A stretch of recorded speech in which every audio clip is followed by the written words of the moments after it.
En nuestra anterior clase nosotros ya hemos podido revisar ciertas generalidades sobre la actividad probatoria. Hemos visto que hay ciertas fases, una fase de admisión, una fase en la cual se va a producir la prueba, una fase en la cual además, bueno, una fase de admisibilidad después a la proposición que realicen las partes. En un primer lugar, entonces las partes proponen las pruebas. En una segunda fase, en un segundo momento, se establece si las mismas van a ser admisibles a efectos del proceso, ¿no? Establecer si las mismas resultan siendo impertinentes o si las mismas pueden ser inconducentes, puedan ser ilegales. Entonces se debate eso en un primer momento, ¿no? Después de establecerse el objeto del proceso. Luego tenemos la producción o el diligenciamiento de la misma mediante los trámites establecidos por la ley. Y finalmente el juez tiene que valorar la prueba, ¿no? Hemos visto que la valoración de la prueba va a regirse bajo un sistema, bueno, nosotros estamos bajo un sistema de la sana crítica, no estamos ni bajo un sistema de la prueba tasada, ni bajo un sistema de libre convicción, mediante el cual el juez no tenga que razonar, por ejemplo, o que no tenga que establecer de manera razonada los motivos por los cuales llega a ciertas conclusiones. Entonces, hemos revisado los principios que se generan o los principios que se hacen presentes en el momento de la actividad probatoria, por lo cual ahora corresponde revisar los medios de prueba. Medio de prueba no se refiere a la fuente mediante la cual el juez conoce los hechos de la realidad directamente, ¿no? Es decir, Carneluti nos hace una distinción entre lo que es fuente de prueba y medio de prueba, ¿no? La fuente de prueba va a tener un carácter mucho más amplio, es un concepto metajurídico, extrajurídico o ajurídico, porque corresponde a una realidad anterior y extraña al proceso. Es decir, hay realidades que pueden hacer convencer al juez de una afirmación de los hechos que se ha realizado y que se ha realizado anteriormente incluso al proceso, ¿no? La fuente de prueba, entonces, va a suceder en la realidad misma. Pero el medio de prueba se va a referir, por su lado, a un conjunto de trámites que que son necesarios para introducir estas realidades anteriores, es decir, estas fuentes de prueba, al proceso, por lo cual es un concepto netamente del derecho procesal, esto de los medios de prueba, ¿no? Realizada esta primera distinción, podemos empezar a revisar cuáles son esos medios de prueba, cuáles son estos trámites necesarios para introducir realidades y poner en conocimiento del juez poner en conocimiento del juez estos hechos, ¿no? Estos hechos para que el mismo, mediante el razonamiento probatorio, pueda llegar a emitir una sentencia. Nosotros hemos visto que mediante el instituto de la carga de la prueba, el juez lo que hace es, bueno, tiene una función sumamente importante, aunque algunos últimamente han refutado tal vez la importancia de la carga de la prueba. Sin embargo, teóricamente todavía tiene peso y todavía se encuentra en los códigos esto de la carga de la prueba, que establece que es una forma por la cual se va a evitar que los jueces dejen de fallar en los casos, ¿no? Cuando no se cumple la carga de la prueba, ¿qué es lo que sucede? El juez tendrá que desestimar lo solicitado por la parte que tenía esa carga de la prueba también, ¿no? Entonces podrá desestimar también las peticiones. La carga de la prueba tiene ciertas reglas que nosotros ya hemos podido ver. Quien afirma algo tiene que probar ese algo. Quien afirma hechos extintivos, modificatorios o impeditivos, tiene que, por su lado, también probar estos hechos. Es decir, en el derecho es sumamente importante esto de la actividad probatoria, ¿no? Uno puede tener discursos grandilocuentes, discursos muy hermosos, pero si no termina sustentando los mismos en la prueba, los mismos son vanos, ¿no? Cuando ustedes leen, por ejemplo, el elogio a los jueces escrito por un abogado de Piero Calamandrei, establece, ¿no?, una crítica que se realizaba a un abogado manifestando o señalándolo como abogado de los hechos. Sin embargo, dice que al final esto podría ser tomado como un cumplido, ¿no? Como un cumplido porque al final la prueba es la que va a determinar si es que una solicitud termina siendo viable o no, y si es que dentro del silogismo jurídico los hechos son idóneos para producir los efectos que la ley le otorga, ¿no?, a ciertas consecuencias fácticas. Encontramos entonces diferentes medios de prueba que se van a ir diligenciando durante el proceso. Medio de prueba, los medios de prueba están constituidos por los elementos de conocimiento que llevan la finalidad de producir convicción en el juzgador. Entonces, eso es un aspecto muy importante. Dentro de los reconocidos por nuestro Código Procesal Civil, nosotros encontramos a la prueba documental, nosotros encontramos la prueba pericial, encontramos la prueba de inspección judicial, reconstrucción de los hechos, encontramos la prueba testifical, la prueba de confesión, y también se instaura esto de la firma digital. Sin embargo, todavía queda mayor desarrollo de la reglamentación de este instituto jurídico, que sí ha terminado siendo, que si bien tiene una reglamentación, todavía la misma no queda clara para actividades entre ciertos particulares, ¿no? Eso es un aspecto que en su momento también podrán ustedes analizar cuando revisen materias inherentes al derecho de telecomunicación y transportes, ¿no? Entonces, a tomarle mucha atención porque esta es una temática que hoy en día se vuelve inminente, se hace urgente inclusive. Hemos hablado entonces de la carga de la prueba que tiene ciertas reglas. En otras áreas del derecho, la carga de la prueba tiene otras reglas, ¿no? Ustedes saben que en materia penal es el Ministerio Público el que tiene la carga de la prueba, el acusador tiene la carga de la prueba respecto a los hechos que se le atribuyen al acusado. En materia laboral se da una inversión de la carga de la prueba inclusive, ¿no? Es decir, el empleador tiene que demostrar que los hechos afirmados por el empleado no son ciertos. Entonces, la carga de la prueba la podemos evidenciar en diversas áreas del derecho. Sin embargo, ya hemos manifestado las reglas que establece nuestro código respecto a la carga probatoria. Y esta carga probatoria puede ser satisfecha por diferentes medios probatorios que van a tener distinto trámite, ¿no?, distinta forma, cada uno de diligenciarse y de materializarse. La prueba documental es la primera de ellas y cobra trascendencia desde la Edad Media. Ha sido utilizada como un elemento principal, como un medio principal para dar certeza a las transacciones jurídicas. El documento, en algún momento, el documento público ha sido llamada inclusive la reina de las pruebas, ¿no?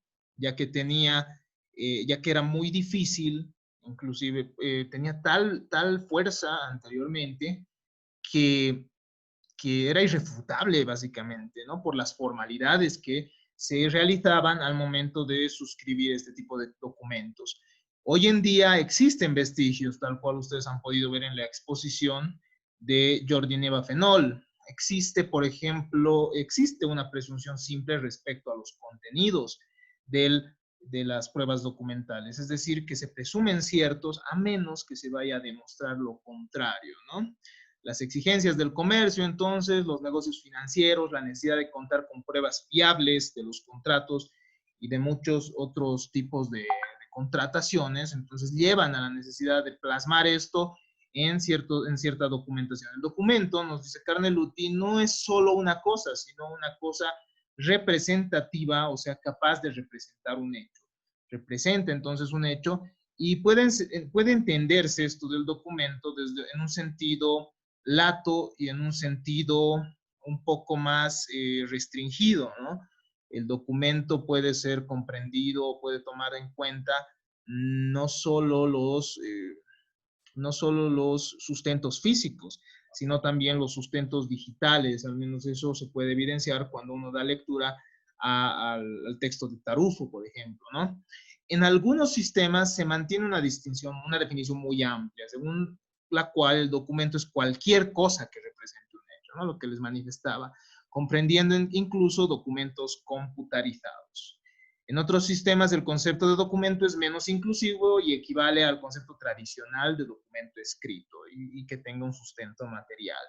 Nuestro sistema ya se ha abierto a la perspectiva de considerar también parte de la prueba documental ciertos documentos que puedan ser digitales inclusive, ¿no? Se adjuntan a la demanda en originales, eso es sumamente importante, o se señala el lugar en el cual se encuentran. Entonces, eso es un aspecto importante, ¿no? Se puede señalar de manera similar a lo establecido en área penal. También puede diligenciarse o puede buscarse cierta prueba documental mediante diligencias preparatorias, ¿no? Eso ya lo verán el momento que analicemos las medidas preparatorias. Entonces, el momento en que se presenta la prueba documental es junto a la demanda y puede ser objetado únicamente en la contestación a la demanda. Esto es importante porque este es el instante en el cual precluye, es decir, el momento en el que se cierra la posibilidad a impugnar, es decir, a objetar o a contrariar la presentación de un documento por la parte contraria.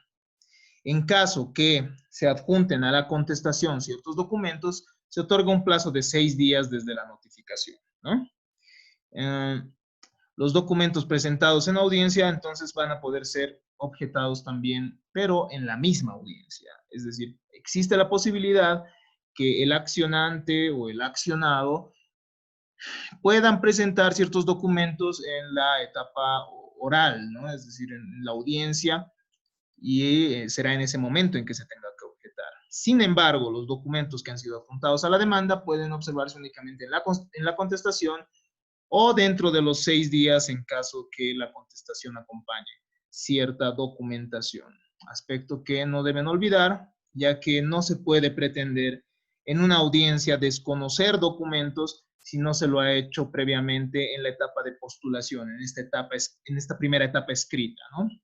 Existen diferentes tipos de documentos, diferentes clasificaciones y de las más variadas. Ustedes pueden revisar, por ejemplo, los textos de Davis Echandia y pueden ver que al final el derecho procesal, al constituirse en una disciplina autónoma, ha realizado estudios y categorizaciones sumamente amplias.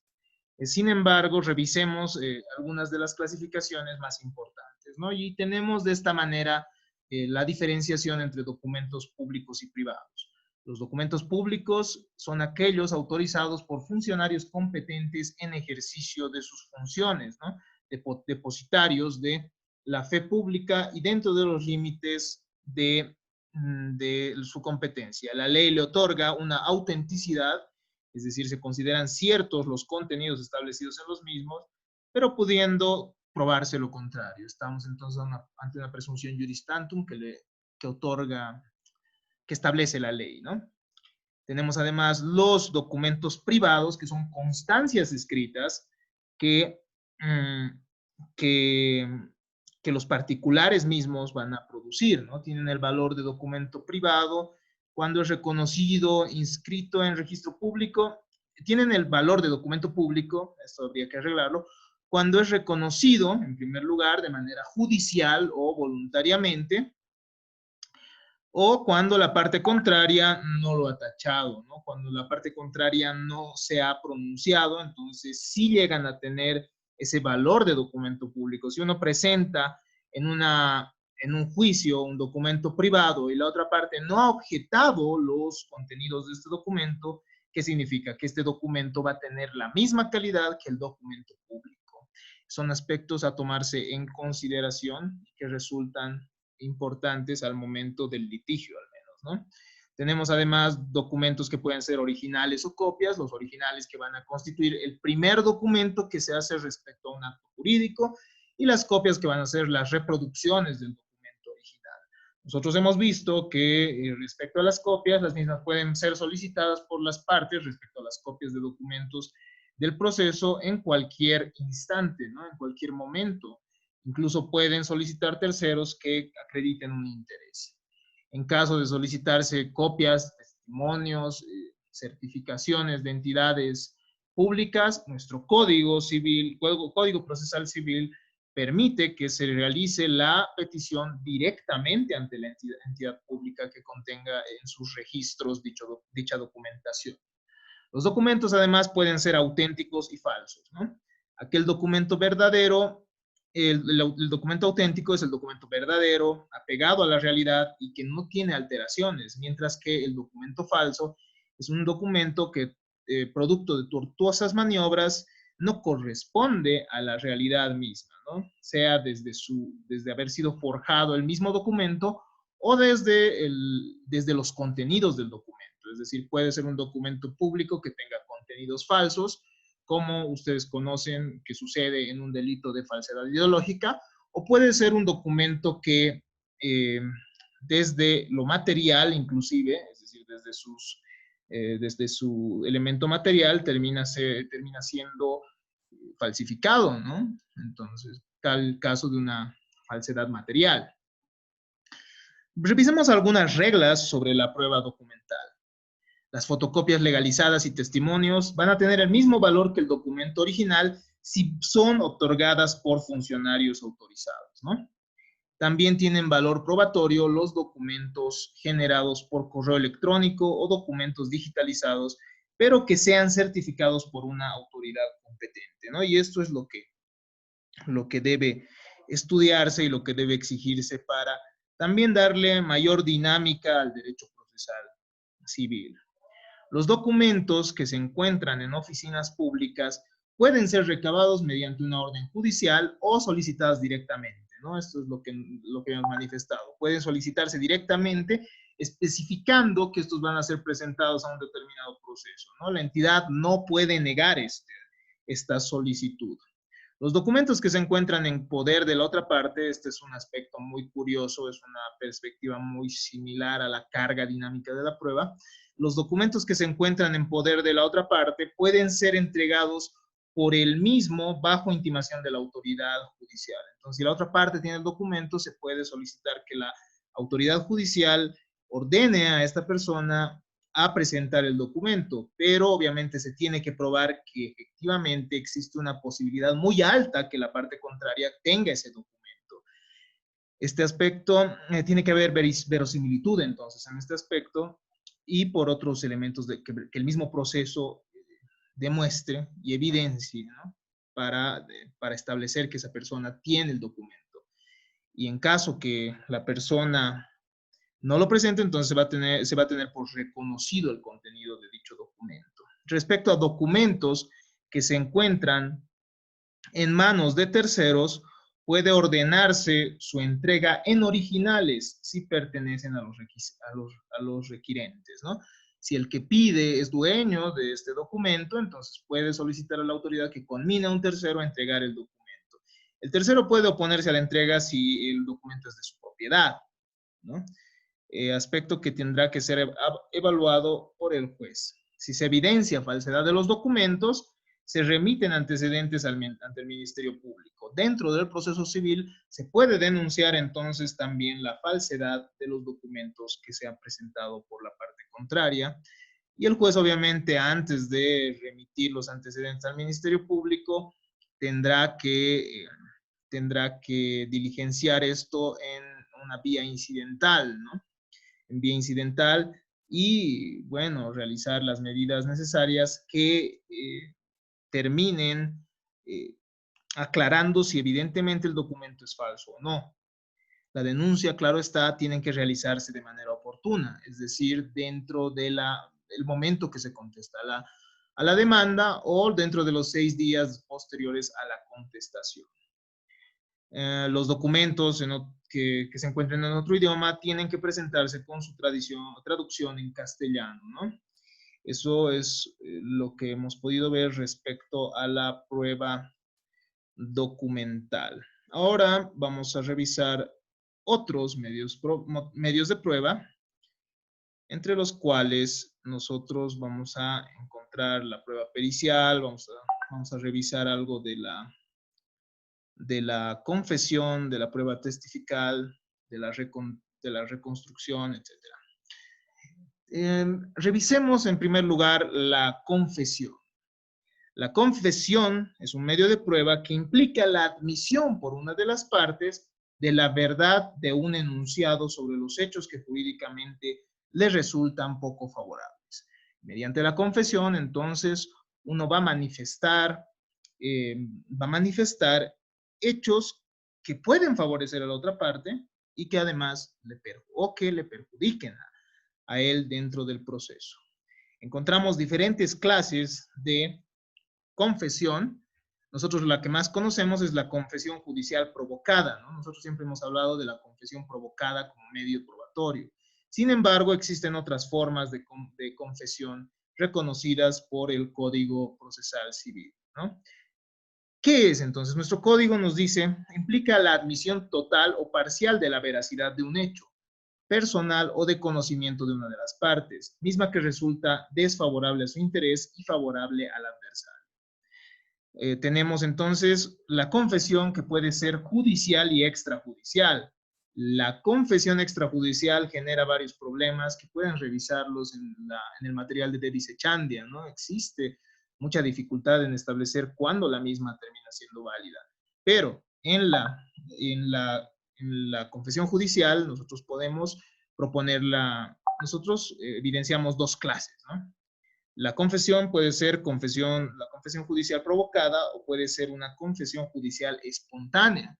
La confesión judicial provocada puede realizarse a petición de parte o también de oficio. Nosotros hemos visto que el juez tiene poderes, deberes que le permiten al mismo buscar esa verdad material, mucho más cuando tenemos una tendencia que se inclina hacia un activismo judicial, ¿no? Entonces, mediante la confesión provocada se va a realizar el interrogatorio a una de las partes o a ambas, aspecto que vamos a ver en un momento más, ¿no? La confesión judicial también puede ser espontánea y esta se realiza en cualquier otro acto del proceso. Es por eso que es sumamente importante revisar todo el proceso, todo el desarrollo del proceso para poder evidenciar en qué momentos se ha podido suscitar una confesión espontánea que sea beneficiosa para nuestro defendido, ¿no? Es muy importante entonces revisar las afirmaciones que realice la otra parte, ¿no? Que pueden perfectamente escaparse al conocimiento del juez, que tiene, como sabemos, demasiado trabajo, ¿no? Tenemos además la confesión extrajudicial. La confesión extrajudicial se va a dar fuera del proceso. Surte los mismos efectos que la confesión judicial cuando se admite la prueba testifical. Es decir, hay ciertos casos que ustedes saben, y eso se ve desde el derecho sustantivo, que no admiten prueba testifical. Es decir, ciertas deudas mayores a un monto establecido por ley no pueden ser no pueden ser probadas mediante testigos. Eso ya lo han visto probablemente en la materia de obligaciones. Entonces, en los casos en los cuales se admita prueba testifical, se va a admitir también la prueba de confesión extrajudicial, ¿no? Por otro lado, la confesión a un tercero tiene el valor de presunción simple, ¿no? Si es que alguien le ha confesado a un tercero y ese tercero se presenta ante la autoridad judicial, entonces respecto a esto podrá probarse lo contrario, ¿no? Vamos a ver cómo regula nuestro código esta prueba de confesión judicial o extrajudicial, de la confesión en general, ¿no?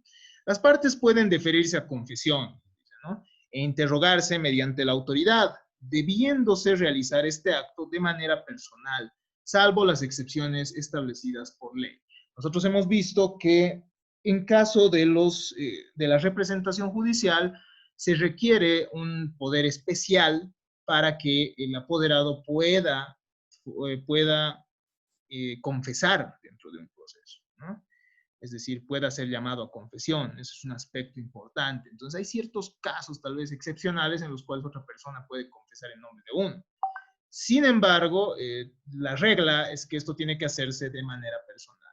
Los representantes, en el caso de personas jurídicas, confiesan por las mismas, ¿no? O pueden ser llamados al diligenciamiento de esta prueba para, absolver los interrogatorios planteados por el juez, por las partes.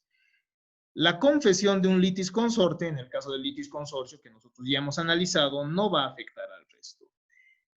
Para que se considere efectiva, para que tenga validez una confesión realizada, es necesario que se cumplan con ciertos requisitos, y son los siguientes. El confesante, en primer lugar, tiene que tener capacidad de obrar y disponibilidad del derecho sobre el cual está confesando. Debe recaer sobre hechos que generen consecuencias negativas para sí o favorables al contrario.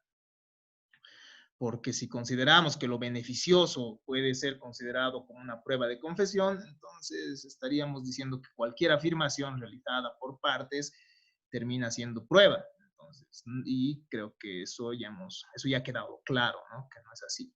Todo tiene que sustentarse.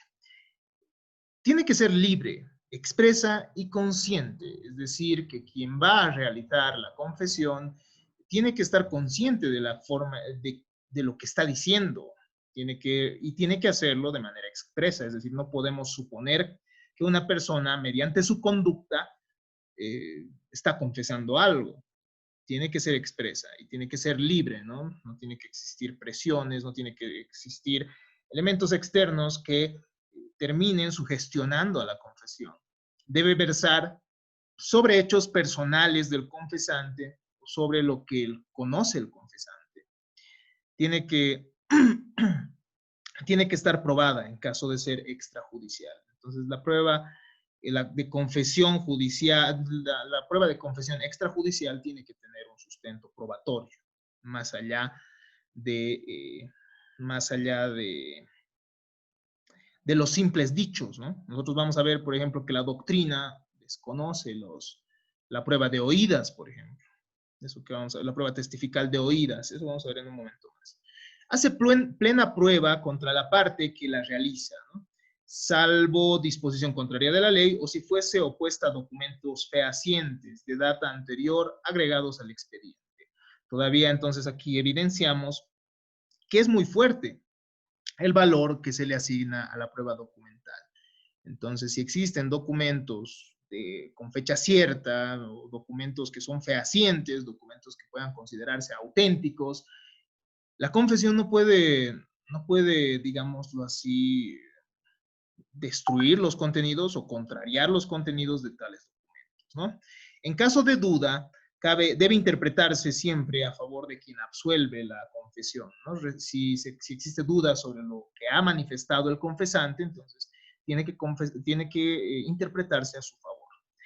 Y la misma es indivisible salvo hechos que permiten su división, ¿no? Es decir, que debe valorarse la confesión en su integridad, ¿no?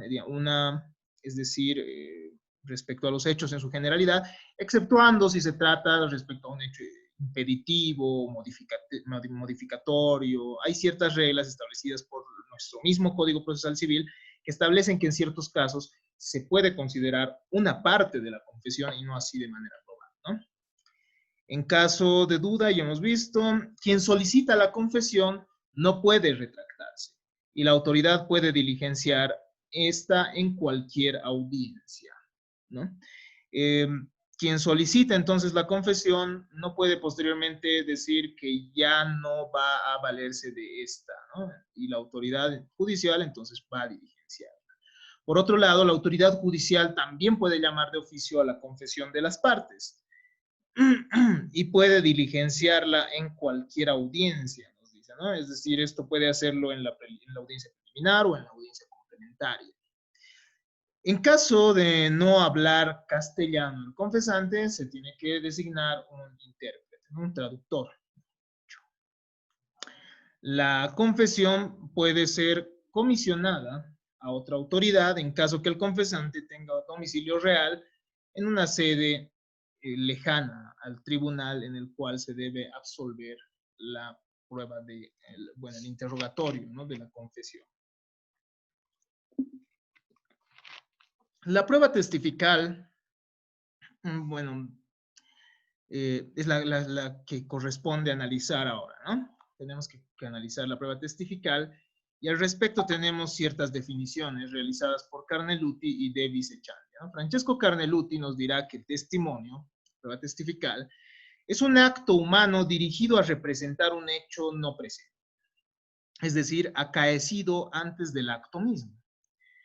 Nos dice por su parte De Vicechandia que es un medio de prueba que consiste en la declaración representativa que una persona que no es parte en el proceso en que se aduce hace a un juez con fines procesales sobre lo que sabe respecto a un hecho de cualquier naturaleza. Se ha dicho que los testigos son los ojos y oídos del juez, ¿no? Y durante el derecho romano se ha llegado a establecer inclusive que 3 testigos pueden llegar a constituir plena prueba, aspecto que hoy en día ya es impensable, ¿no? Nosotros nos regimos bajo reglas de la sana crítica.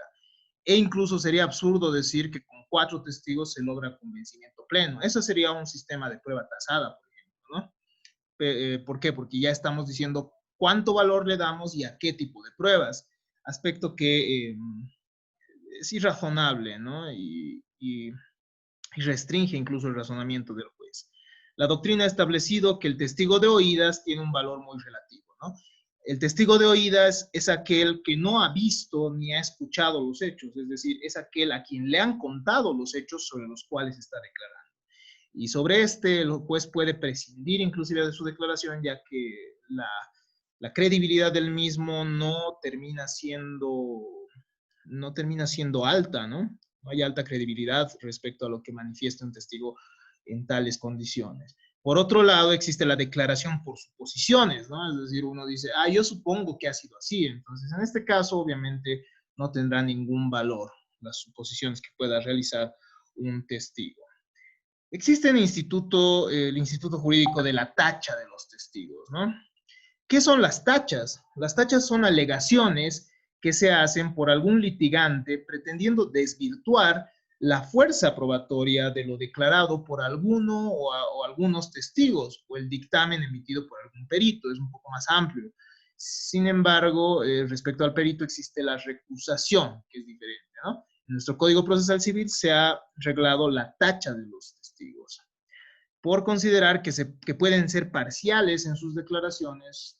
Sin embargo, esta definición resulta todavía un poco restringida, ya que, como vamos a ver, las tachas concurren también respecto a ciertas personas que no necesariamente son imparciales, sino respecto a personas que no son idóneas para declarar sobre los hechos, ¿no? Es así que tenemos 2 tipos de tachas establecidas en el Código Procesal Civil, ¿no? Con las tachas no se demuestra la falta de veracidad de lo que dice el testigo o la incorrección del dictamen. Eso es algo importante. Con la tacha, entonces, nosotros no vamos a decir que lo que está diciendo el testigo es falso, no vamos a atacar a su testimonio mismo. Lo que vamos a decir es que el testigo mismo no es el testigo mismo no termina siendo creíble, ¿no? No podría llegar a generar convicción en la autoridad. ¿Y por qué? Tenemos, en primer lugar, una tacha absoluta. La tacha absoluta quita toda eficacia al testimonio de quienes prestan la declaración. Esto en mérito a condiciones físicas o morales que lo incapacitan, ¿no? Que incapacitan al testigo para apreciar el hecho sobre el cual debe testificar. Probadas estas incapacidades, el juez no puede tomar en cuenta sus declaraciones. Estas tachas se encuentran previstas en el artículo 169 y nos dice que no puede ser, bueno, existe tacha absoluta si es que uno ofrece como testigo a una persona que tiene perturbación psicológica grave o enajenación mental, ya que fácilmente nosotros sabemos que puede suceder incluso que se tergiverse la realidad por un testigo con tales características, ¿no? Por otro lado, se establece que los que se encuentren en estado de embriaguez o bajo el efecto de sustancias estupefacientes o alucinógenas tampoco van a poder ser testigos. Por otro lado, tenemos aquellos que hubiesen sido condenados por falso testimonio, ¿no? Es decir, estamos ante estas estas condiciones morales que lo incapacitan, ¿no? Es decir, si alguien ha sido anteriormente declarado por falso testimonio, también puede tachárselo. Por otro lado, los ciegos y los sordos respecto a los hechos perceptibles sobre la vista y el oído, entonces van a poder ser tachados, ¿no? Un ciego no va a poder decir que ha visto qué sé yo, cómo se ha realizado el despojo o quién ha golpeado a quién para despojar, o en caso de una responsabilidad civil, cómo se ha realizado una cirugía, por ejemplo. Un sordo no podrá decir que ha escuchado ciertos aspectos en caso de inmisiones, no inmisiones, sí, inmisiones, ¿no? Que son restricciones que se dan al derecho de propiedad. El plazo para plantear las tachas, como les había dicho, cuando nosotros hemos planteado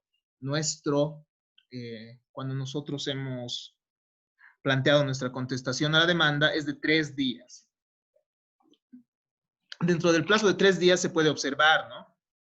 Esta incapacidad que puedan tener los testigos, no incapacidad, sino estas cualidades que al final puedan invalidar el testimonio de alguien, ¿no? También tenemos la tacha relativa. Esta sí va a la credibilidad, ¿no? En estas se excluye la credibilidad del testigo en el proceso en que está vinculado. Implica que no obstante reunir el testigo con las condiciones de idoneidad y de edad para declarar, existen ciertas circunstancias que comprometen y ponen en duda la imparcialidad del testigo, es decir, que el testigo en estos casos probablemente no favorezca una de las partes, ¿no? Por ello, probada la tacha relativa, el juez también puede prescindir de la declaración. La tacha relativa va a proceder en ciertos casos establecidos también en el artículo 169, pero en el parágrafo 2. En primer lugar, la tacha relativa va a operar o procederá contra parientes en línea directa, así como el pariente colateral hasta el 4º grado de consanguinidad o el 2º de afinidad y el derivado de vínculos de adopción.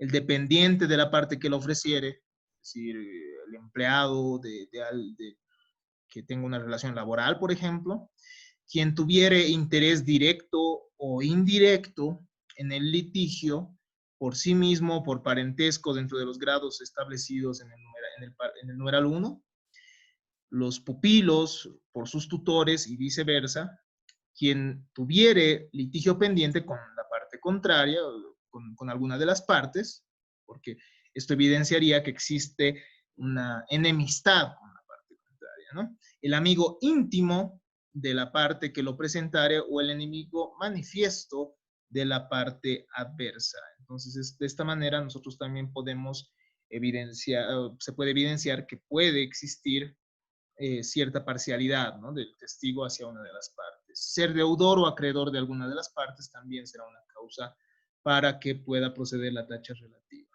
La tacha, entonces hemos dicho, se plantea dentro de los 3 días que se tiene conocimiento de la nómina de testigos y la prueba sobre ella se produce en audiencia. Obviamente se va a manifestar todo lo que se afirma, se prueba, ¿no? Son principios probatorios. Entonces, si es que uno considera que concurre en una de estas causas de para que proceda la tacha, tendrá que probarlo, ¿no? Y la prueba se va a producir en audiencia. Obviamente se puede adjuntar a la contestación y se produce en audiencia, ¿no? No se admiten tachas generales, es decir, se tiene que establecer siempre cuál es el motivo de la tacha. Tampoco puede ofrecerse prueba testifical para invalidar las declaraciones de los testigos tachados. Es decir, que si uno va a probar que existe grado de familiaridad, tendrá que hacerlo con documentos públicos que acrediten ese grado de parentesco, tendrán que acreditar que existe un litigio mediante documentación idónea, fotocopias legalizadas, por ejemplo, del proceso en el cual sean partes contrarias con el testigo, o tendrán que adjuntar, por ejemplo, el documento, el título del crédito, en caso de ser deudor o acreedor de alguna de las partes, ¿no? Entonces, no se admite que presentemos un testigo que diga, sí, él es deudor de la otra parte. No, no está permitido por la ley. La tacha se tiene por retirada si es que el abogado de la parte, si es que se interroga al testigo, ¿no? Si es que uno ha planteado la tacha y posteriormente interroga al testigo, sucederá que se presume que se ha retirado la tacha y que se puede valorar la declaración del testigo, ¿no? Por otro lado, la prueba de la tacha se va a considerar en audiencia, como hemos dicho. Si el testigo afirma la causal de la tacha, entonces se prescinde de cualquier otra prueba, ¿no? Si el testigo afirma que es acreedor o deudor, se afirma que existe enemistad manifiesta o amistad manifiesta, entonces en estos casos no será necesario probar la tacha. Las circunstancias que afectan la credibilidad del testigo se van a probar en audiencia y son apreciadas en la sentencia. Entonces, algo importante, ¿no? Si una tacha termina siendo probada, eso no impide que que se tome la declaración del testigo. Es decir, que se plantee una tacha no implica que la declaración del testigo no se va a tomar. Solo la puede llegar a ser ineficaz y el momento en que el juez va a considerar esto de las tachas es en el momento de emitir sentencia, ¿no? Se tiene por cierta la tacha que hubiese planteado tal parte respecto a tal testigo, por lo cual se invalida la declaración del mismo, ¿no? Por ejemplo. Entonces es un aspecto importante a tomar en consideración. La tacha no va a evitar que el testigo declare. El testigo de todos modos va a declarar. ¿Qué más podemos decir respecto a la prueba testifical? Para proponerse testigos basta los datos necesarios para individualizarlos. No siempre nosotros contamos con los datos necesarios para poder proponer un testigo, ¿no? Entonces podemos conseguir los datos necesarios para identificarlo y bastará los mismos para que pueda diligenciarse este medio de prueba. No pueden proponerse más de 5 testigos, ¿no? Exceptuando el criterio del juez. El juez, según las circunstancias, puede terminar por admitir mayor cantidad de testigos, ¿no? Por otro lado, nada evita que uno pueda plantear una nómina de 10, 15, 20 testigos. Y eso muchas veces es recomendable en la práctica, ya que el día de la audiencia muchas veces algunos testigos sencillamente no pueden, ¿no? Y se propone directamente en la audiencia a los que estén, ¿no? Que pueden ser 5, o sea, que serán 5 según la ley, ¿no? Que es el número máximo, exceptuando el criterio del juez. El testigo será emplazado por cédula y en caso de incomparecencia, entonces puede hacer uso también de la fuerza pública, pero para esto tiene que ser emplazado por cédula. Pero si una de las partes asume la carga de hacer concurrir al testigo, de hacer comparecer al testigo y este no se presenta, entonces se va a prescindir de su declaración. En caso de negarse a declarar, el testigo incurrirá en desobediencia y también se lo va a sancionar con un arresto de 24 horas. En audiencia, una vez instalada la misma y una vez que se ha fijado el objeto de la prueba, una vez que las pruebas documentales han sido diligenciadas, eso ya dependerá de la autoridad, ¿no? La autoridad determina cuál es el orden en el cual las pruebas van a ser diligenciadas. La autoridad puede decidir que primero se diligencie la prueba testifical, luego la confesión, o primero la inspección, no sé, ¿no? Entonces, la autoridad interroga al testigo en primer lugar sobre las generales de ley. Es lo primero que va a hacer la autoridad, ¿no? Y va a establecer preguntas sobre la relación que tenga el testigo con las partes. En segundo lugar, se ordena una explicación sobre los hechos sobre los cuales tiene conocimiento el testigo. Las partes pueden interrogar mediante sus abogados y el juez puede excluir preguntas que sean impertinentes o agraviantes para el testigo, así como dar por terminado el interrogatorio. En materia penal, ustedes han debido ver, algunos de ustedes, tengo conocimiento, han trabajado, ¿no? En tribunal de sentencia, inclusive. Entonces han podido ver que existen las objeciones, ¿no? Objeción impertinente, capciosa, reiterativa. Impertinente, eh, capciosa, reiterativa y sugestiva, ¿no? Son son las causas por las cuales puede proceder una objeción.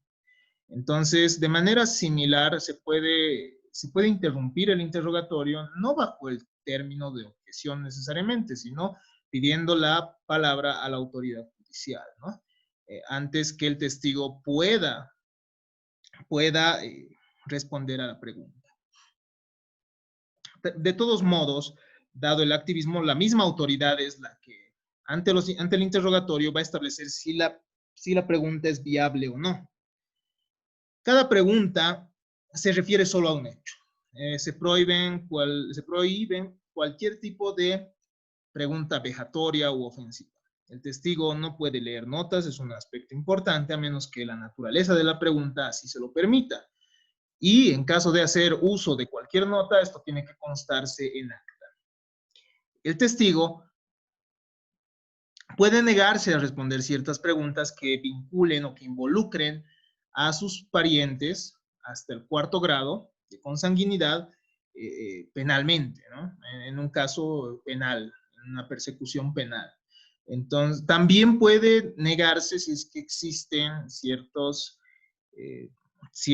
aspectos inherentes a su profesión u oficio que le impiden hacerlo, como el secreto profesional, etcétera, ¿no? Y esto está establecido también en nuestro código. Los testigos permanecen en estrados sin comunicación entre ellos para evitar que puedan acordar incluso sobre cómo declarar, ¿no? Se puede disponer inclusive el careo entre ellos, ¿no? El careo, que va a ser una forma mediante la cual la autoridad judicial va a confrontar a 2 testigos para que los mismos declaren sobre los mismos hechos que han declarado antes, ¿no? Las declaraciones de autoridades jerárquicas, presidente del Estado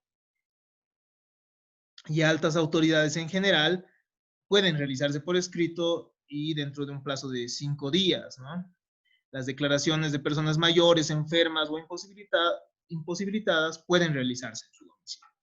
La declaración del testigo va a ser puesta en conocimiento del empleador en caso que el testigo se encuentre trabajando para que se otorgue una licencia y el testigo pueda acudir ante la autoridad judicial. Y no puede descontarse salarios en caso que el testigo concurra a dicha audiencia, ¿no? Es un aspecto importante también. Muchas veces los testigos no pueden hacerse presentes a la audiencia debido a cuestiones de trabajo, ¿no? Pero claramente la ley establece que no podemos, que no se puede descontar siquiera salarios por acudir a una audiencia. Por otro lado, los testigos con capacidades diferentes, es decir, aquellos testigos que sean sordomudos o mudos, van a requerir de un intérprete, ¿no? Y quienes hablen en un idioma extranjero también van a requerir de un traductor, por otro lado. En caso de existir indicios graves de falso testimonio, la autoridad puede denunciar este aspecto ante el Ministerio Público. Como un comentario aparte, reiteremos lo que manifestaba Cristian Contreras, que ha hecho un estudio interesante sobre la prueba testifical, ¿no? Al testigo, nosotros no vamos a poder saber si el testigo está mintiendo o diciendo la verdad por la forma en la que se comporte el testigo. Nosotros no somos adivinos. Lo que sí vamos a poder corroborar, es decir, ¿cómo vamos a poder ver si el testigo y la prueba testifical tiene cierto valor? ¿Tiene valor probatorio? Esto lo vamos a hacer corroborando la prueba testifical con otros medios de prueba. Eso es algo sumamente importante. El que crea que mediante la inmediación, es decir, mediante el contacto del juez con el testigo se puede establecer qué testigo está mintiendo o no, no, se está equivocando. La finalidad que tiene la presencia del testigo ante la autoridad judicial es que la autoridad judicial pueda realizar las preguntas necesarias sobre el caso, en primer lugar. Y en segundo lugar, lo importante es que también la autoridad judicial pueda corroborar la declaración del testigo con los otros elementos de prueba que existan en el expediente, ¿no? ¿Cómo existirán indicios entonces de falso testimonio? No porque la autoridad lo crea, ¿no? La autoridad judicial no puede decir, este testigo se está poniendo nervioso, yo voy a remitir antecedentes al Ministerio Público, voy a denunciar este aspecto. No. El momento que existan contradicciones graves, ¿no? En su declaración, ese es el momento en el cual se puede llegar a realizar la denuncia. Tenemos además, entre las pruebas los medios de prueba permitidos y establecidos en nuestro Código Procesal Civil a la inspección y reconstrucción de los hechos, ¿no? Se entiende por inspección, nos dice Delis Echandia, o reconocimiento judicial, una diligencia procesal practicada por un funcionario judicial con el objeto de obtener argumentos de prueba para la formación de su convicción mediante el examen y la observación con sus propios sentidos, ¿no? De hechos ocurridos durante la diligencia o antes, pero que subsisten, o de rastros o huellas de hechos pasados y en ocasiones de su reconstrucción. Entonces, mediante estas pruebas, el juez puede tener contacto directo con ciertas afirmaciones que se han realizado. Si bien obviamente el juez no va a tener conocimiento mediante una inspección de aspectos técnicos como medidas, etcétera, el juez sí puede corroborar que una persona ocupa el lugar, por ejemplo. Si es que se plantea una acción reivindicatoria y se establece que la parte contraria ocupa el lugar y la parte contraria desconoce esto y dice que no ha sido así, no es así, que no vive en el lugar, etcétera, entonces la autoridad judicial tendrá que corroborar este aspecto, ¿no? O si se ha dicho, por ejemplo, que existe una construcción antigua, la autoridad judicial puede acudir y revisarlo. Sin embargo, algunos le restan importancia a este tipo de prueba, ya que existe, ¿no?, mucho desarrollo también de la prueba científica, y mediante una prueba científica se puede establecer si efectivamente hay construcciones, de cuánto tiempo, etcétera. Sin embargo, esta todavía sigue diligenciándose y tiene ciertas reglas que van a regir la misma, ¿no? Pueden inspeccionarse entonces lugares o cosas, según sea el caso. Fijándose el objeto de la prueba, entonces el juez va a señalar nuevo día y hora dentro de los 10 días siguientes. Si existe urgencia, la notificación se va a realizar con un día de anticipación. Por otro lado, las partes pueden realizar las observaciones que consideren necesarias sobre los hechos que se están inspeccionando en la audiencia. En caso de no asistir, no se suspende esta audiencia de inspección y se lleva a cabo de todos modos. Entonces, las partes pueden realizar las observaciones necesarias. Algo importante que se debe manifestar respecto a estas audiencias es que no estamos ante un momento en el cual los abogados tengan que realizar unos alegatos magníficos, ¿no? Es decir, no estamos yendo directamente a defender el caso, estamos yendo a hacer conocer a la autoridad de ciertos aspectos de hecho. Entonces, en el caso, por ejemplo, de una usucapión, se dirá, ¿no? Señor juez, usted puede evidenciar en esta audiencia, usted puede evidenciar mediante este acto procesal que mi cliente ha construido esta casa, por ejemplo, ¿no? Ha construido esta casa, puede evidenciar que existen servicios básicos de luz y agua, obviamente el juez tendrá que ver este aspecto, que existen medidores, que los mismos que se corroboran con la prueba documental presentada mediante facturas, etcétera, ¿no? No es la finalidad, reitero, decir todos los argumentos jurídicos. Nosotros estamos en este tipo de audiencias, lo que hacemos es poner conocimiento de la autoridad de ciertos aspectos de hecho, nada más, ¿no? Y decirle aspectos de hecho que puedan posteriormente facilitar a la autoridad judicial la materialización del silogismo jurídico. Entonces, no olvidar esto, ¿no? En este tipo de audiencias no se olviden, porque ese es un error usualmente que se comete usualmente por los abogados noveles, ¿no? Abogados nuevos que, digamos, no han podido previamente estudiar al respecto, van y piensan que es una audiencia más para defender a su cliente, cuando no es así, simplemente, obviamente sí forma parte de la defensa, sí forma parte de la demanda que se está realizando, pero lo único que se busca ahí es poner en conocimiento de la autoridad que la autoridad pueda evidenciar y que se dé cuenta, ¿no?, de ciertos aspectos de hecho que se encuentran en el lugar o respecto al bien o respecto a la cosa que se está inspeccionando. Eso es un aspecto, esto no se debe olvidar. Por otro lado, concurren a esta partes, peritos, testigos, para poder aclarar las dudas que pueda tener la autoridad judicial, que realizarán las explicaciones de hecho y técnicas según el caso, ¿no? cuando se está realizando una reconstrucción, cuando se realiza la inspección, simplemente lo que se hace es una revisión de visu, ¿no? Y se aclara qué aspectos se pueden evidenciar, si es que hay un frontis pequeño de la casa, etcétera. Pero cuando se realiza la reconstrucción, esto puede darse, por ejemplo, en una demanda por daños y perjuicios, es decir, en una demanda por responsabilidad civil ante daños que se han generado. Entonces se puede decir, ¿no? En qué momento o cómo es que el momento, por ejemplo, responsabilidad civil por animales, ¿no?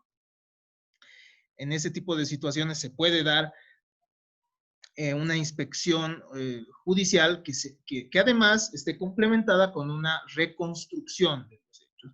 Entonces, en esas circunstancias se les preguntará a los testigos, ¿no? A ver, ¿qué ha pasado? ¿En qué momento? Por ejemplo, se ha dado un caso en Santa Cruz de un accidente de tránsito, ¿no? Que ha generado muertos inclusive. ¿Por qué? Porque una cabeza de ganado, es decir, una vaca, apareció en, en la urbe, es decir, en la misma ciudad, generando que el conductor también termine, digámoslo así, desviando su camino y generando daños a personas inclusive, ¿no? Y al final se inició la demanda contra el dueño de la vaca, ¿no? Porque al final eso es la vaca la que ha generado todos estos daños, ¿no? De esta manera, entonces, en este tipo de circunstancias sí se podrá plantear la reconstrucción. Los testigos dirán por dónde pasó la vaca, de qué manera es que se ha maniobrado por parte del conductor, etcétera, ¿no? Y esto siempre bajo cierto orden. Eso también es algo importante, ¿no? Para el ejercicio, aspectos que no siempre se dicen, no siempre dicen los libros. El juez es quien dirige este tipo de actos. Entonces, no crean que el juez va a obviar, siempre hay bilateralidad. Entonces, el juez no puede obviar que una parte intervenga. Es decir, el juez no va a obviar que su defendido no manifieste algo. Simplemente siempre hay que esperar el turno, ¿no? Es decir, el juez siempre va a dar la palabra a ambas partes. Ahora, si se está olvidando, obviamente en esas circunstancias sí se puede pedir la palabra para realizar ciertas aclaraciones o ciertas preguntas. En ese mismo momento, inclusive, se puede realizar preguntas a los testigos que estén declarando nuevamente respecto a los hechos, ¿no? Y a los peritos también, ¿no? El perito explicará desde su ciencia cómo es que se pueden dar ciertas circunstancias o sobre la antigüedad del bien, cómo pueden ellos evidenciar que un bien es tan antiguo, qué muestras toma, etcétera, ¿no? También puede procederse a la reconstrucción, entonces, bajo la dirección del juez. Es por eso que no hay reglas específicas. El juez es dueño de estas pruebas y el juez es el que va a establecer cómo se va a desarrollar estos medios probatorios. Los intervinientes tienen que colaborar al diligenciamiento de este medio probatorio. En caso de no prestar colaboración, una o ambas partes, cuando el juez realice también las preguntas, porque se les van a realizar preguntas a las partes, se presume que es verdad las afirmaciones que ha realizado el contrario. Eso es sumamente importante tomar en cuenta, ¿no? Son presunciones establecidas por la ley. Si una de las partes no está dispuesta a colaborar respecto a los hechos y aclarar ciertos aspectos al juez, entonces se van a tener por ciertas las afirmaciones que el contrario ha manifestado. La autoridad puede disponer la ayuda de la fuerza pública en caso de ser necesario, ¿no? Si es que se tienen que cerrar vías públicas, si es que, qué sé yo, existe también desorden respecto al conflicto, entonces el juez puede acudir a la fuerza pública. La parte que solicita la inspección corre con los gastos de la misma, pero en caso de, en primer lugar, ordenarse de oficio, si el juez ordena de oficio. En segundo, si las partes, si ambas partes han solicitado la inspección, o por último, si una de las partes ha solicitado la inspección y la otra se ha adherido a lo mismo, entonces los gastos de la misma se realizan en partes iguales. Tenemos además, perdón, la parte que solicita la inspección corre con los gastos y en caso de ordenarse de oficio, las partes pagan a prórrata. Esto de que una parte puede adherirse a la otra, esto se refiere a la prueba pericial. Tenemos además entonces dentro de los medios de prueba a la prueba pericial, ¿no? ¿Qué nos dice Tarufo respecto a la prueba pericial? La prueba pericial ha sido sumamente, de a poco es cuestionada, ¿no? Porque la ciencia ha demostrado que no siempre tiene principios muy fuertes. Incluso las ciencias más duras terminan teniendo cierto porcentaje de falibilidad. Entonces puede existir eso. Una recomendación para ustedes es preguntar siempre al perito o establecer dentro de los puntos de pericia cuál es el grado de falibilidad de las conclusiones a las que ha llegado, para que el juez también pueda establecer si este aspecto termina siendo, o sea, para que el juez pueda establecer qué valor puede darle a este medio probatorio. Entonces, el porcentaje de falibilidad de las conclusiones a las que llega el perito termina siendo sumamente importante, ¿no? Pero, ¿qué es la prueba pericial? Cuando la cultura del juzgador no es adecuada, nos dice Tarufo, para ocuparse de algunos rasgos técnicos o científicos específicos de los hechos litigiosos, es necesario complementar esto, por lo cual todos los sistemas procesales tienen que utilizar algunas formas de prueba pericial.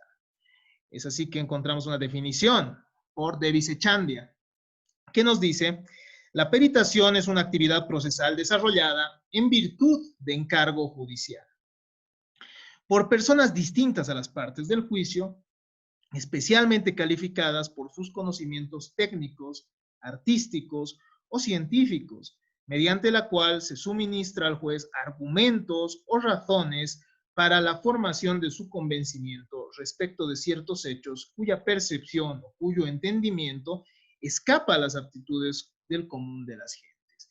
Es cierto, ¿no? Y al final nosotros no podemos desconocer que el juez termina siendo lego en muchas áreas. El juez no puede tener, por ejemplo, conocimiento del valor exacto de un bien inmueble.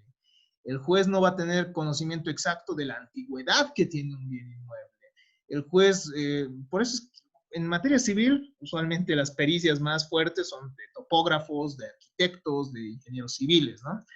La mayoría de las veces se acude a ellos, pero nada impide que por casos de responsabilidad civil, que esperemos que se vaya desarrollando un poco más en nuestro país, eh, pueda acudirse a otras ciencias, ¿no? Ustedes van a ver, por ejemplo, en el trabajo que hemos dado, que existe, que en la pregunta que se ha realizado, que se refiere a un caso de responsabilidad civil de una farmacéutica, ¿no?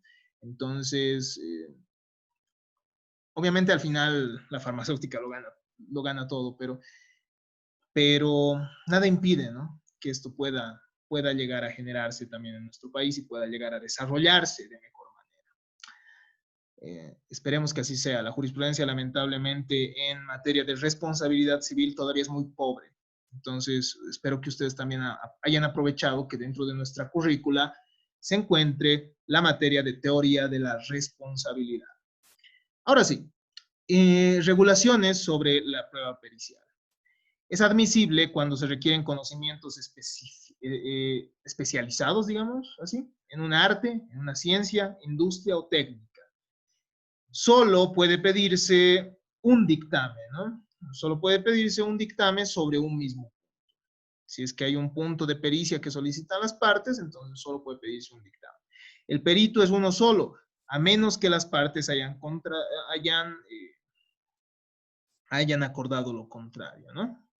La autoridad judicial puede consultar a comunidades académicas, puede consultar además a universidades, a colegios de profesionales, etcétera, respecto a ciertos aspectos inherentes a su área del saber, ¿no?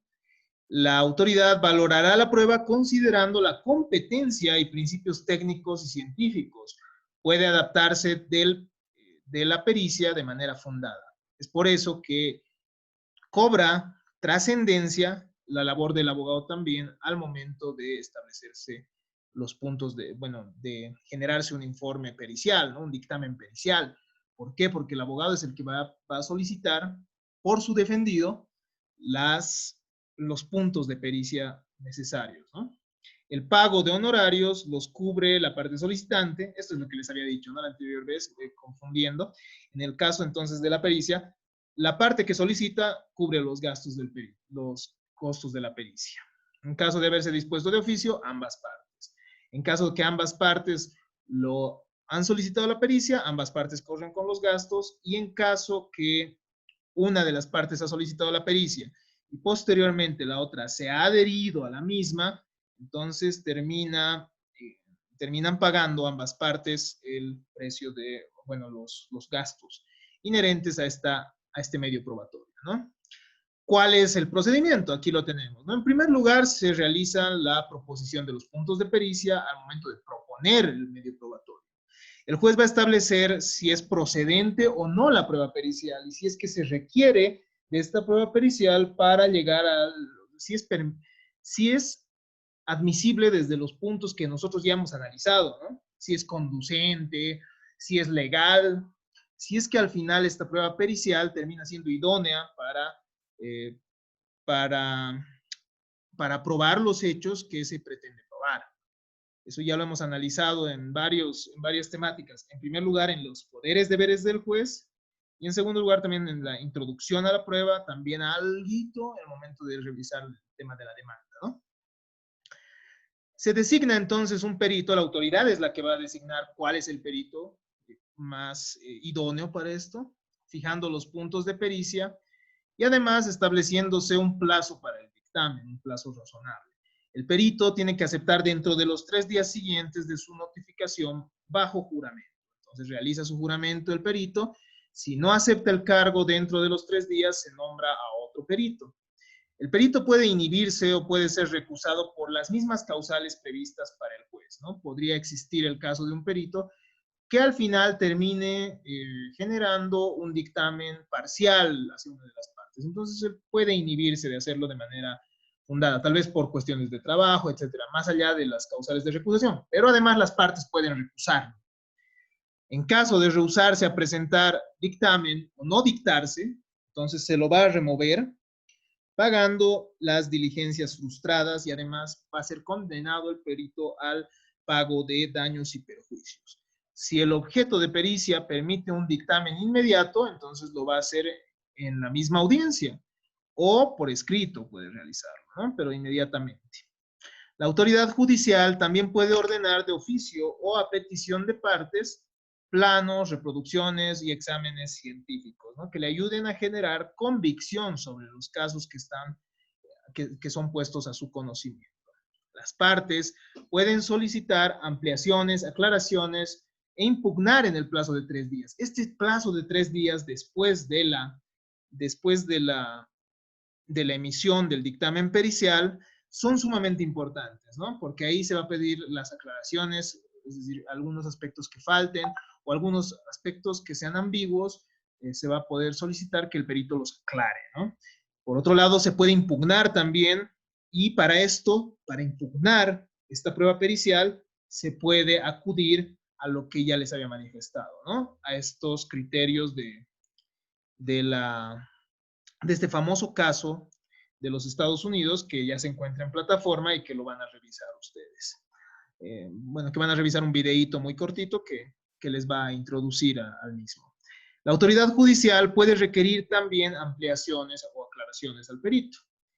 Por último, en caso que no sea idóneo o de manera fundada en sí, si es que es necesario, el juez puede disponer un nuevo peritaje. Tenemos además dentro de los medios de prueba, ya para ir finalizando nuestra larga clase de hoy, pero creo que muy interesante, ya que esta se refiere a aspectos un poco más prácticos, tenemos la prueba por informe. Ya nos hemos referido en cierta forma a esto, ¿no? A los documentos que consten en instituciones públicas o privadas. Los informes emitidos por entidades públicas o privadas constituyen pruebas sobre los puntos claramente establecidos inherentes a sus archivos y registros. Entonces se tiene que pedir informes sobre aspectos claros, ¿no? En primer lugar. En segundo lugar, respecto a los archivos que ellas tienen. Otro aspecto importante a tomar en consideración es que si la ley o la naturaleza de los hechos no admite o necesita otro medio de prueba, entonces no se admite la prueba por informe, ¿no? Para probar ciertos aspectos que requieran de otros medios de prueba. Los abogados y representantes pueden solicitar a cualquier oficina, en cualquier oficina, la copia legalizada, fotocopia autenticada del documento que les interese, informando el proceso en el que se presentará o la finalidad que debe ser lícita. Eso es un aspecto importante. Ustedes van a encontrarse, espero que ya no, ¿no? Cuando ustedes terminen siendo abogados, pero ya están a un pasito. Entonces, probablemente también se encuentren con estos problemas, y es que muchas entidades públicas y privadas, para otorgar información, piden una orden judicial, aspecto que textualmente en nuestro Código Procesal Civil no se requiere, ¿no? La parte contraria puede proponer el contenido necesario del informe solicitado, y puede impugnar también la falsedad del informe presentado por la parte contraria, ¿no? Se puede proponer entonces qué cosa se busca, qué se busca que se informe por las entidades. Por otro lado, tenemos las presunciones. Nosotros ya sabemos que las presunciones pueden ser legales y judiciales. Esto también ya lo hemos revisado. La presunción judicial, entonces, se va a dar en caso que sea sumamente evidente o grave, cuando va a ser preciso sobre un determinado hecho y cuando va a ser concordante. En los casos únicamente en los que se admita prueba pericial, es decir, un juez no puede realizar presunciones sobre hechos que tengan, por ejemplo, necesidad de prueba documental. Las presunciones legales, por otro lado, se rigen por el Código Civil. Nosotros sabemos y hemos visto que existen presunciones legales juris tantum, que permiten prueba en contrario, y juris et de jure, que son aquellas que no admiten una prueba en contrario. Son atribución a determinados hechos de ciertas consecuencias de carácter global que se les va a dar a ciertos hechos, ¿no? Ustedes conocen varias presunciones, ¿no? Se presume la buena fe, por ejemplo, de los contratantes. Se presume la continuidad en los casos de posesión, por ejemplo. Se presume quien ha poseído antes y posee en la actualidad, se presume que ha poseído en el tiempo intermedio. Presunción por título, presunción de no precariedad, etcétera, etcétera, ¿no? Las mismas que se encuentran en el Código Civil. Una vez concluida la audiencia, las audiencias preliminar y complementaria, que son sumamente, bueno, que son las que forman parte del proceso ordinario en materia civil, es decir, que se van a dar en aquellos casos en los cuales no existe un trámite específico para el caso. ¿Qué es lo que va a suceder? Ya no se va a poder recibir más pruebas, pero la autoridad judicial puede, de manera fundada y explicando por qué no lo ha hecho antes, puede solicitar, o puede, mejor dicho, disponer de las pruebas de mejor proveer. Entonces va a dictar la sentencia en un plazo máximo de 30 días desde la última audiencia. Entonces el juez puede llamar, ¿no?, nuevamente a confesión o a los testigos nuevamente para que realicen las aclaraciones que nosotros ya hemos visto del momento que hemos analizado los poderes, deberes del juez, que es un tema sumamente importante y también muy bonito, ¿no? El juez está facultado además para pronunciar, una vez que se lleve la prueba de mejor proveer, inmediatamente la sentencia, ¿no? Si es que no va a hacer uso de ese plazo que nosotros ya hemos referido. De esta manera, hemos terminado este interesante tema de la prueba.